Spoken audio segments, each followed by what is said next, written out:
Hello बच्चों, my self Chandan Yadav. तो हम पिछले लेक्चर में जो है डिस्कस किए थे हाइट एंड डिस्टेंस चैप्टर, और हाइट एंड डिस्टेंस चैप्टर के हम न्यूमेरिकल भी एग्जांपल्स भी लगाए थे और इसके बाद उसके क्वेश्चंस भी किए थे, उसका पूरा कंसेप्ट समझे थे। अब आने वाला जो चैप्टर है वो है क्या, measures of central tendency. Measures of central tendency है चैप्टर, काफ़ी इंटरेस्टिंग चैप्टर है और काफ़ी आसानी से नंबर दे देता है ये चैप्टर क्लास 10th में बोर्ड एग्जाम में, और कंपलसरी भी आता है इससे क्वेश्चन। तो इस क्वेश्चन में क्या है, पहले चैप्टर समझिए। चैप्टर कहना क्या, चैप्टर क्या है, चीज़ बेसिक चीज़ है क्या। Measures of central tendency. Major of central tendency means मतलब हमको मेजर करना है सेंट्रल टेंडेंसी, मतलब बीच का पार्ट। सेंट्रल मतलब बीच का पार्ट होता है, तो सेंट्रल टेंडेंसी कौन सा सेंट्रल पार्ट होगा। इस कोई ग्रुप ऑफ डेटा दे दिया गया हो, उसका निकालना हो, समझ रहे हैं। तो क्या है ये कॉन्सेप्ट, समझिए क्या है सेंट्रल टेंडेंसी। सेंट्रल टेंडेंसी का मतलब क्या है। Central tendency the numerical value which represent the entire statistical data. the numerical value which represent the entire statistical data, neither lower nor the high। Value of the data मतलब कि वो statistical data है, statistical value है जो ना एकदम highest value को represent करती है, ना एकदम लोएस्ट वैल्यू को रिप्रेजेंट करती है, समझ रहे हैं। ना एकदम हाईएस्ट वैल्यू को, ना लोएस्ट वैल्यू को रिप्रेजेंट करती है, मतलब एक बीच वाला पार्ट, सेंटर पार्ट इसको रिप्रेजेंट करती है। अब क्या, either it lie between the two extreme value data, मतलब ये ऐसी वैल्यू है जो क्या मैक्सिमम और मिनिमम के बीच में लाई करती है, समझ रहे हैं। ये हो गया मेजर ऑफ सेंट्रल टेंडेंसी की डेफिनेशन। अब दूसरी क्या है, द डिफरेंट आप इसके बाद क्या है, ये तो मेजर ऑफ सेंट्रल टेंडेंसी की डेफिनेशन हो गई। अब क्या है, अब तो पता करना पड़ेगा। दूसरा क्वेश्चन ये रह जाएगा क्यों। अब पहला तो ये समझ में आ गया मेजर ऑफ सेंट्रल टेंडेंसी है क्या चीज़। अब दूसरी चीज़ क्या है कि how to find measure of central tendency. दूसरा क्वेश्चन ये आ गया कि कैसे हम पता करें, पता कैसे करें, ये तो होना चाहिए। तो पता करने के लिए क्या है, the different method to find the central tendency of different statical data, मतलब कोई डाटा दिया गया स्ट्रक्चरल या अनस्ट्रक्चरल, ग्रुप या अनग्रुप, उसका कैसे हम फाइंड करें। तो मेथड कौन कौन से मेथड है, एक मेथड है मीन, मीडियन, मोड। तीन क्या है, तीन तरीके हैं क्या। एक मीन फाइंड करते हैं तब पता चल जाता है सेंट्रल पार्ट, एक मीडियन फाइंड करते हैं तब पता चल जाता है, एक मॉड फाइंड करते हैं। तो यही तीन तरीके हैं जिससे हम क्या सेंट्रल टेंडेंसी फाइंड कर सकते हैं, ठीक है। तो आइए अब मीन को पहले डिस्कस करेंगे, फिर मॉड, मीडियन को फिर डिस्कस करेंगे, फिर मॉड को डिस्कस करेंगे। मीन है क्या चीज़, मीन को क्या। और मीन भी तीन टाइप के होते हैं। चलिए आगे मीन के ऊपर डिस्कशन होगा, डिस्कशन मीन के ऊपर करते हैं।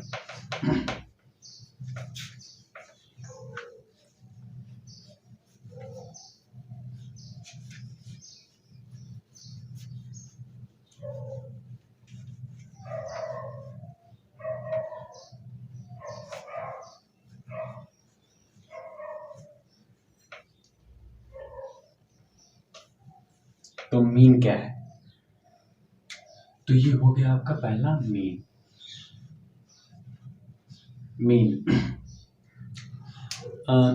मीन क्या चीज़ है, मीन मतलब एवरेज भी बोला जाता है, एवरेज भी बोला जाता है, या मीन बोला जाता है। तो ये क्या है चीज़, मीन जैसे कोई group of data, for example ले लीजिए,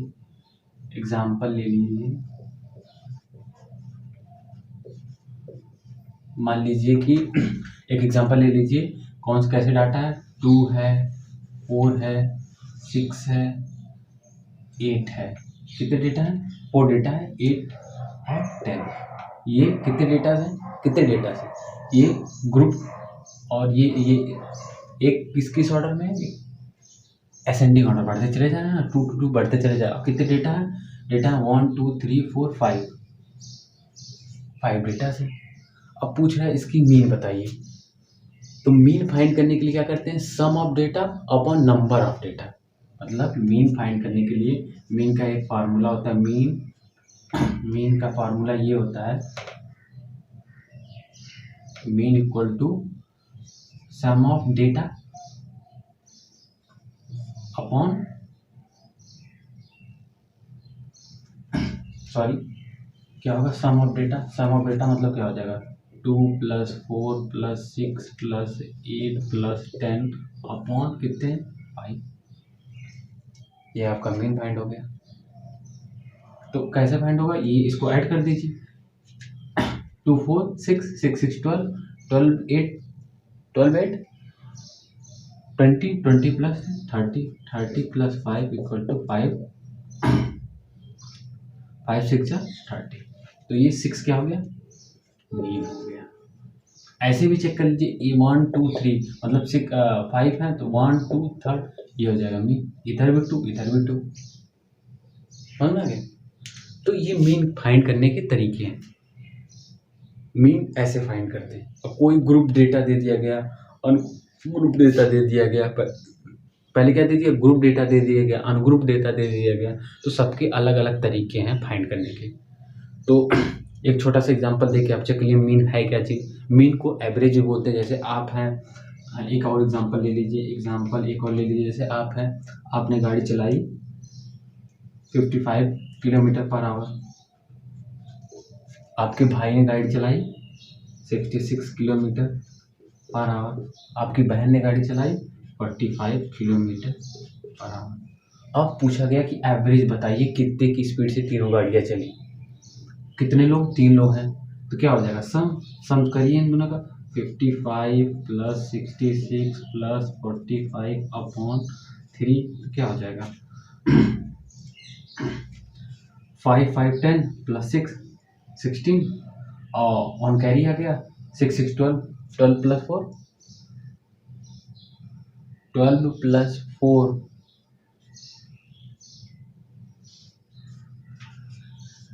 ये आ गया एवरेज। 3 5 जा 15 3 5 जा 15 3 3 जा 9, मैं 55.33 एवरेज हो गई, एवरेज स्पीड, जिससे एवरेज स्पीड मतलब जो एवरेज स्पीड इतना ही स्पीड से चली, तीनों का मीन, समझ ना। तो ये हो गया मीन। तो मीन डेटा के लिए होता है, जैसे ग्रुप डेटा होता है, एक अनग्रुप डेटा। जैसे आप लिखे मीन, एक हो गया, दो पार्ट में इसको तोड़ा गया, एक हो गया ग्रुप डेटा और एक हो गया अनग्रुप डेटा।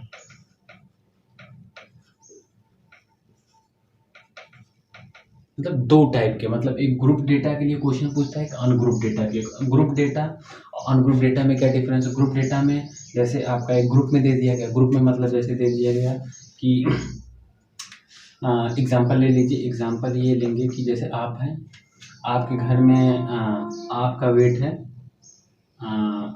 45 kg के 5 लोग, ये हो गया वेट मेंबर।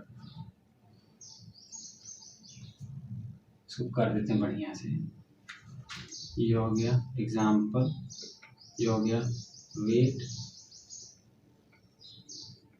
ये हो गया मेंबर। तो 55 kg के कितने लोग हैं, 4 लोग हैं, और क्या है 66 kg के 3 लोग हैं, और क्या है 35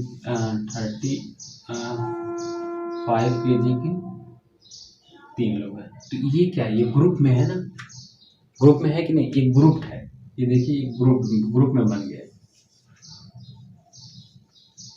इसका मीन फाइंड करना रहता है।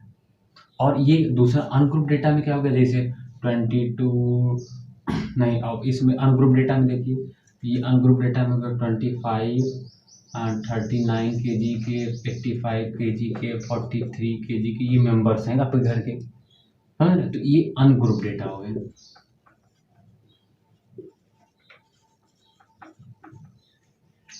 समझ रहे।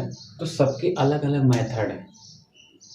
अनग्रुप डेटा क्या निकलती है, अर्थमेटिक मीन। अर्थमेटिक इसका फार्मूला क्या रहता है, इसका अर्थ अनग्रुप डेटा का फार्मूला ये रहता है, मीन इक्वल टू क्या होता है, x1 + x2 + x3 + x4 + ... xn upon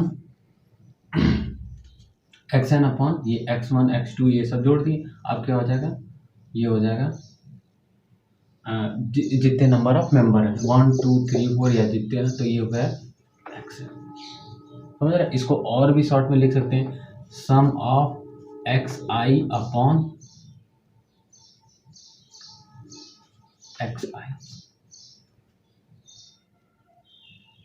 समझ रहे। जितने डेटा जाते बढ़ते चले जाए एक्स वाई, मतलब 1 की वैल्यू 2 की वैल्यू x1 x2 x3 और ये हो जाएगा एक्स आई, समझ रहे। तो इस तरीके से अनग्रुप डेटा की ये फाइंडिंग होती है मीन। अब दूसरा क्या कह रहा है, दूसरा ग्रुप डेटा, ग्रुप डेटा की कैसे मीन फाइंड होती है ये पता करना। ये कैसे, ये इसका मेथड क्या होता है, इसका भी मेथड होता है। इसमें क्या किया जाता है, इसमें क्या किया जाता है, ग्रुप डेटा। अब अनग्रुप डेटा के देख लिए, अब ग्रुप डेटा के देख लीजिए।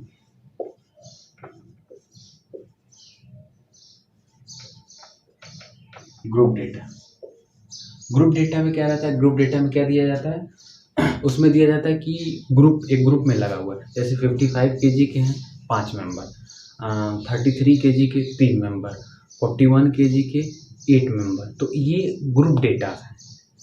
तो इनको कैसे कैसे इसको सॉल्व करते, कैसे इसकी मीन निकालते, तो इसमें क्या करते हैं कि अब जैसे क्या है, जैसे दिया गया है मेंबर एग्जाम्पल ले लीजिए, ये हो गए आपके फैमिली मेंबर और ये हो गया वेट उनका। 3 आदमी का वेट कितना है 55 kg, 4 आदमी का वेट कितना है 65 kg और 3 लोगों का वेट कितना है 35 kg। ये क्या है, एक ग्रुप में दिया गया। इसका मतलब ये एक अनग्रुप डेटा नहीं, ये ग्रुप डेटा है। इसको सॉल्व करने के लिए, जैसे अब इसका मीन निकालने के लिए क्या दिया गया, तो इसका मीन निकालने के लिए 3 मेथड आते हैं। इस टाइप के डेटा का मतलब ग्रुप डेटा हो तो उसके 3 मेथड है। 3 मेथड में कौन कौन से मेथड है, पहला method to solve group data mean. Group data mean के कौन कौन से मेथड, पहला मेथड है डायरेक्ट मेथड, दूसरा मेथड है step deviation method, shortcut method, और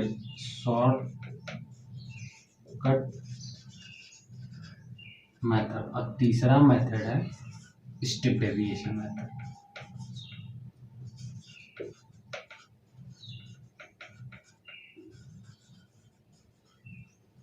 हाँ, 3 मेथड है इसके सॉल्व करने के। पहला है डायरेक्ट मेथड, दूसरा है शॉर्टकट मेथड, तीसरा है स्टेप डेविएशन मेथड। तो क्या करते हैं, इन तीनों मेथडों को, एक एक मेथड को समझते हैं अच्छे से, एकदम एक एक मेथड को समझते हैं, क्वेश्चन कैसे कैसे सॉल्व होते हैं। तो इसका फार्मूला क्या होता है, डायरेक्ट मेथड का क्या फार्मूला होता है, इनडायरेक्ट मेथड का क्या फार्मूला होता है, स्टेप डेविएशन का, शॉर्टकट मेथड का क्या फार्मूला होता है, स्टेप डेविएशन मेथड का क्या फार्मूला होता है। तो इन तीनों को एक एक करके देखेंगे कैसे क्या चीज़ें हैं। तो पहले आइए डायरेक्ट मेथड पे। डायरेक्ट मेथड का क्या फार्मूला होता है, डायरेक्ट मेथड का फार्मूला होता है मीन इक्वल टू, ये समेशन में रहता है x I F I upon summation F I, समझ रहे। मतलब x जितने मेंबर हैं, यहाँ पे x कितना है, जितने मेंबर हैं, एक मेंबर का वेट, 3 मेंबर का वेट 55 kg, तो एक मेंबर का वेट क्या हो जाएगा, एक 55 इंटू 1, फिर 55 इंटू 1, 51 5 इंटू 1, तो 3 मेंबर है तो 3 मल्टीप्लाइड बाई 51, तो पहला रॉ डाटा निकल गया। 4 मेंबर 65, तो चारों का निकलने का 4 मल्टीप्लाइड बाई 65, 3 मेंबर 35, तो 3 मल्टीप्लाइड बाई 75, और टोटल कितने मेंबर है। मीन का यही फार्मूला होता है, मीन निकालने का, सम टोटल सम होता है और कितने टोटल नंबर ऑफ मेंबर होते हैं। तो सेम चीज़ें यहाँ पे भी लग रही है। यहाँ पे कितने मेंबर, 3 मेंबर है 55 kg के, और 4 मेंबर है 65 kg के, 3 मेंबर है 35 kg के, समझ रहे हैं। तो ये इसमें क्या, 3 से 3, तो रॉ डाटा कितना निकलेगा, 35 55 मल्टीप्लाइड बाई 3, 65 मल्टीप्लाइड बाई 4 और 35 मल्टीप्लाइड बाई 3। तो आइए इसको सॉल्व करते हैं।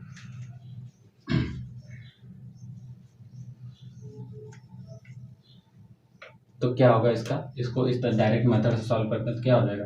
तो इसके लिए ग्राफ ड्रॉ करते हैं आसान करने के लिए। ये हो जाएगा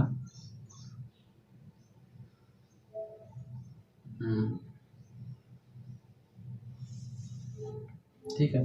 तो ये पहला हो जाएगा आपका फैमिली मेंबर,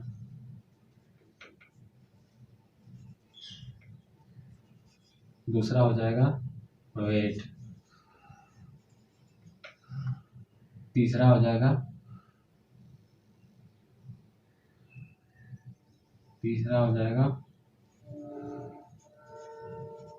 रॉ डाटा और चौथा हो जाएगा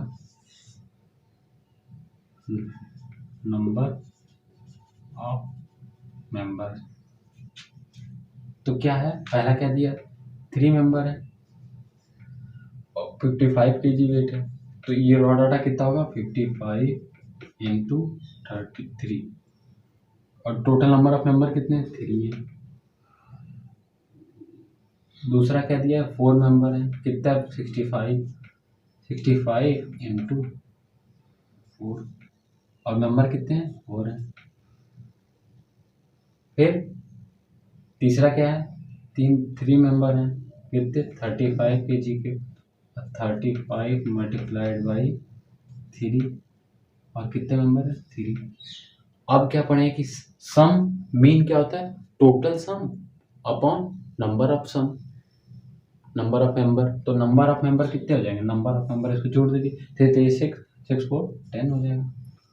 और इसको सॉल्व करिए रॉ डाटा निकल जाएगा टोटल सम, इसको सम करिए, इसको सम करके लिखिए क्या हो जाएगा। तो 55 इधर करेंगे सॉल्व इसको तो क्या हो जाएगा 55 into 3 plus 65 into 4 plus 35 into 3 upon 10। इसको जब सॉल्व करेंगे तो क्या हो जाएगा 55 मल्टीप्लाइड बाई 3 करिए, 5 3 जा 15, 5 3 जा 15 165 हो जाएगा और 5 4 जा 20, 6 4 जा 24, 5 4 जा 6 4 जा 24 प्लस 2 26।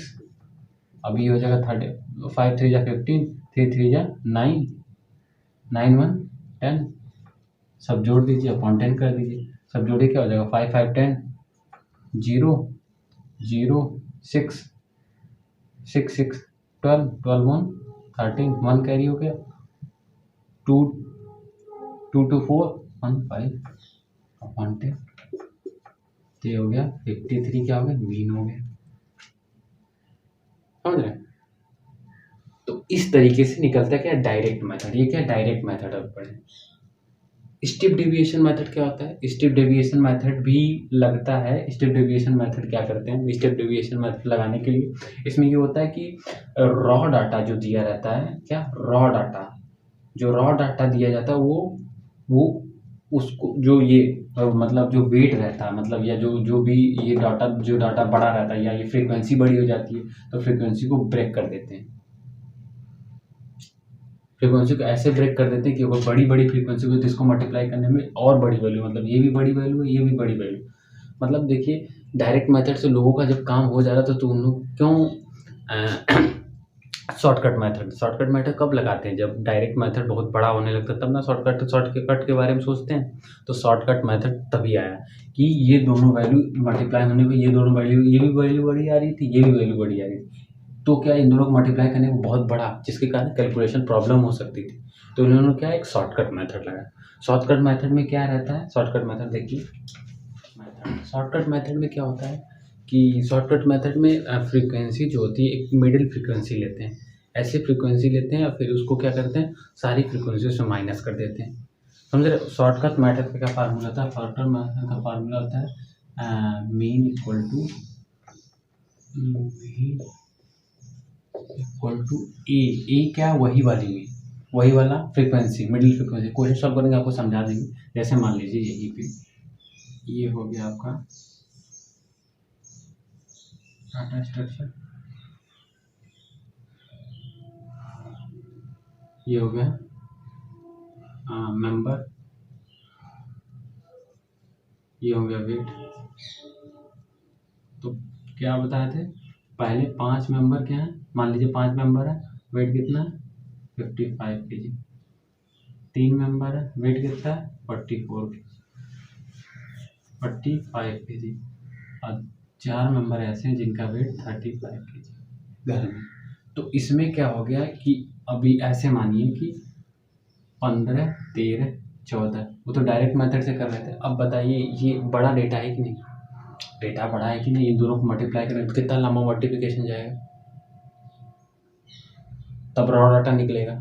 लेकिन अब क्या करते हैं कि हम इसको एक ऐसी मिडिल फ्रिक्वेंसी ले लेते हैं इसमें से, जिसको क्या करते हैं, जिससे सब माइनस कर देते हैं, छोटा कंसाइज कर देते हैं। तो इसमें एक ऐसी फ्रिक्वेंसी लेते हैं, तो इस फ्रिक्वेंसी क्या मानेंगे, मिडिल फ्रिक्वेंसी क्या होती है, इसको मानेंगे A = 30। फ्रिक्वेंसी क्या होता है, फ्रिक्वेंसी मतलब ये होता है कि वो डाटा कितने टाइम्स आया, ये होती है फ्रिक्वेंसी। मतलब कोई भी डाटा कितने टाइम्स आया, ये 13 कितने टाइम्स है, 45 कितने टाइम्स है डाटा, 13 टाइम्स है, यही होती है। तो क्या होगा, इसको सॉल्व, ए इक्वल टू क्या होगा, ए यहाँ पे हो गया 30। और आगे क्या, आगे का वही प्रोसीजर होता है, A equal to 30 minus F, F into, अब ए जो है एफ इंटू एक्स अपॉन क्या है, जो फ्रिक्वेंसी रहेगी, x I F I upon ये हो जाएगा F I, summation of F I. समझ रहे हैं, मतलब ये एक ऐसी फ्रिक्वेंसी ले लें, उसमें से एक ऐसी फ्रिक्वेंसी ले जिससे क्या है, ये वैल्यू सबको माइनस कर देंगे, सॉर्ट कर देंगे। तो इसमें क्या होगा, इसमें एक ग्राफ बनेगा जिसमें क्या होगा, वेट, मेंबर, दूसरा फ्रिक्वेंसी के इसमें क्या हो जाएगा, वेट, ठीक है। तीसरे में क्या हो जाएंगे, ये निकालेंगे क्या, एक्स आई क्या होता है, एफ निकालेंगे, एफ इक्वल टू क्या है, ए माइनस ये जो फ्रिक्वेंसी है।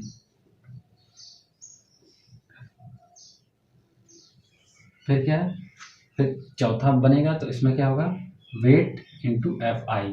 तो क्या होगा, एक्स, ये आपका एक्स है, ये एक्स और ये एफ है। तो क्या होगा, एक्स इंटू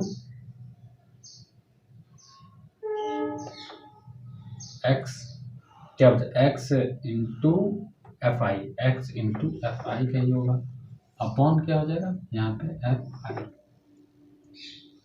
तो करिए, एक्स कितने हैं, ये है आपके फ्रिक्वेंसी कितनी है 15, वेट कितना है 55 kg, और एफ आई कैसे निकलेगा, ए का मिड टर्म का 30 माइनस 50 करेंगे तो क्या हो जाएगा -3, ये होगा ना।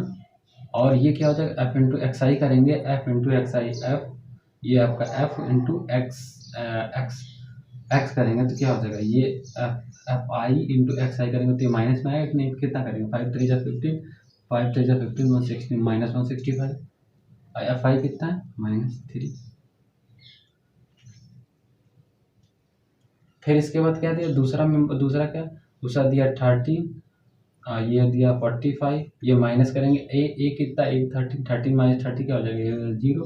अब क्या होगा, एफ आई इंटू 45 करेंगे तो क्या हो जाएगा, ये देगा 0, और ये क्या हो जाएगा, एफ आई क्या है 0 है। फिर चौथे में आएंगे तो क्या हो जाएगा 35 F I into A into F I करेंगे तो 14 माइनस 13 करेंगे तो 1 होगा, और ये क्या हो जाएगा, ये हो जाएगा 1 करेंगे तो ये 35 हो जाएगा, और ये क्या हो जाएगा 1 रहेगा। तो फ्रीक्वेंसी कितनी, अब इसको सॉल्व करिए, उसमें उस फार्मूले में रखिए तो क्या हो जाएगा, मीन इक्वल टू क्या हो जाएगा, ए कितना, ए आपका 13 है, प्लस ये समेशन करिए तो क्या हो जाएगा, ये हो जाएगा -35 माइनस करिए उसमें से तो क्या हो जाएगा, माइनस हो जाएगा 0 130 अपॉन एफ आई कितना -2, तो क्या होगा, ये माइनस से माइनस कट जाएगा, क्या हो जाएगा 13 प्लस ये करेंगे क्या हो जाएगा 2 6 12 अपॉन 65। अब ये जोड़ देंगे, दोनों जोड़िए 5 3 8 और 7 78 क्या हो जाएगा मीन आ जाएगा। कितना आसान तरीका। इसमें क्या किया, इसमें यही किया ना, जितने नंबर ऑफ फ्रिक्वेंसी आई है एक ऐसी फ्रिक्वेंसी मानते हैं मिडिल फ्रिक्वेंसी, उस फ्रिक्वेंसी क्या करते हैं सारी फ्रिक्वेंसी से माइनस कर देते हैं, तो क्या आ जाता है एक अलग फ्रिक्वेंसी आ जाती है। फिर उस अलग फ्रिक्वेंसी का एफ आई बोलते हैं उसको, उस अलग फ्रिक्वेंसी किससे मल्टीप्लाई करते हैं, जो डाटा दिया रहता है शॉर्टकट मेथड में, समझ रहे हैं। अब फिर उस डाटा से जैसे ही मल्टीप्लाई करेंगे फिर उसको सारे एफ इंटू एक्स आई आ जाएगा, उसको सारे को ऐड कर देंगे। फिर ऐड करने के बाद क्या करेंगे, और जो दूसरी फ्रीक्वेंसी आई एफ आई आई है उसको ऐड करके अपॉन में कर देंगे, और जो ए है उसको जोड़ देंगे, क्योंकि ए जो है ऐसी फ्रीक्वेंसी है जो मिडिल फ्रीक्वेंसी मानी जाती है। उससे क्या होता है आसान हो गया, कितने आसानी से कर ली। अब ऐसे मल्टीप्लाई करते फिर ऐड करते तो लंबा जाता है। तो ये है शॉर्टकट मेथड, समझ रहे हैं। ये हो गया आपका शॉर्टकट मेथड।